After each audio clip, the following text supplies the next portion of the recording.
அன்புள்ள தமிழ் நெஞ்சங்களே, இந்த மே தினத்திலே உங்களுக்கு ஒரு கதை சொல்கிறேன். நான் சுடுகாட்டிலே நடந்து சென்று கொண்டிருந்தேன். ஒரு இளைஞர், படித்தவர் போன்ற தோற்றம் உள்ளவர், பிணத்தை எரித்து கொண்டிருந்தார். அவரிடம் சென்று நான் வணக்கம் சொன்னேன். அவர் எனக்கு வணக்கம் சொல்லி என்னை ஆச்சரியத்தோடு என்னை வரவேற்றார். நான் அவரிடம் கேட்டேன், உங்களை பார்த்தால் படித்தவர் போல் இருக்கிறீர்கள், ஆனால் இங்கே பிணம் எரித்து கொண்டிருக்கிறீர்களே என்று கேட்டேன். அவர் சொன்னார், நான் பட்டியலினத்தைச் சேர்ந்தவன், எம்எஸ்சி படித்திருக்கிறேன், ஆனாலும் யாரும் எனக்கு எந்த வேலையும் கொடுக்கலை, அரசாங்கமும் எனக்கு வேலை கொடுக்கலை, தனியார் துறையிலையும் வேலை கொடுக்கலை, அதனால் பிணத்தை எரிச்சிக்கிட்டு இருக்கேன். ஏன் நீங்கள் சாஃப்ட்வேர் இன்ஜினியராக போகலாமே அப்படின்னு கேட்டேன்.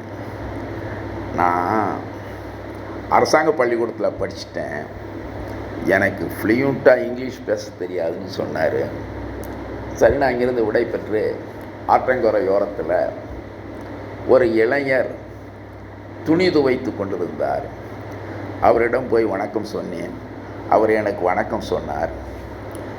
ஐயா, நான் ஒரு சமூக ஆர்வலர், உங்களை பற்றி சில விவரங்களை கேட்கலாமா? உங்களை பார்த்தா படித்தவர் போல் இருக்கிறீங்க. நீங்கள் இந்த துணியை ஆத்தங்கரையில் துவைச்சி காய வைக்கிறீங்க.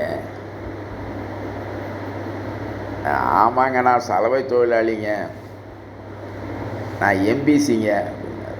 ரொம்ப நல்லதுங்க அப்படின்னு. என்ன வேலையில் இருக்கீங்க? வேலையெல்லாம் யாரும் உனக்கு தரலைங்க, எனக்கு நானும் தேடி தேடி பார்த்தேன், யாரும் கொடுக்கல. ஏன் எம்பிசிக்கு கோட்டா இருக்குது? எல்லாம் இருக்குதுங்க, நான் ஏழையாக இருக்கிறதுனால எனக்கு வேலை கிடைக்கல, துணி துவைச்சிட்டு இருக்கேன்.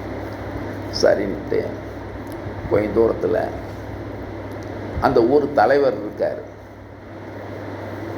அவர் வீட்டுக்கு போனேன், வணக்கம் சொன்னேன். அவர் வாங்க வாங்கன்னாரு. ஐயா, இந்த ஊருக்கு நீங்கள் தான் தலைவர்னு கேள்விப்பட்டேன், உங்களை மக்கள் ஏராளமான வாக்குகளில் தேர்ந்தெடுத்ததாக சொல்லியிருக்காங்களே அப்படின்னு. ஆமாம், சும்மாவை தேர்ந்தெடுத்தானுவேன், இந்த ஊருக்கார பயலுவை பூரா என் சொந்தக்காரன் தான், 90% என் ஜாதிக்காரன். ஆனால் நான் நல்லவன்னு நினச்சி எனக்கு யாரும் ஓட்டு போடலை, ஜாதிக்காரன் நினச்சி அதுக்கும் ஓட்டு போடலை, பின்ன எதுக்கும் ஓட்டு போட்டாங்க? நான் கொடுத்த பணத்துக்கு தாங்க ஓட்டு போட்டாங்க அப்படின்னாரு. அப்போது இந்த நாட்டில் பணம் தாங்க எல்லாம் அப்படின்னாரு. அங்கிருந்து நான் விடை பெற்றுக்கிட்டேன். இப்படிக்கு டிஜேபி பாஸ்கர், லா பர்சன், சோஷியல் ரீஃபார்மர்.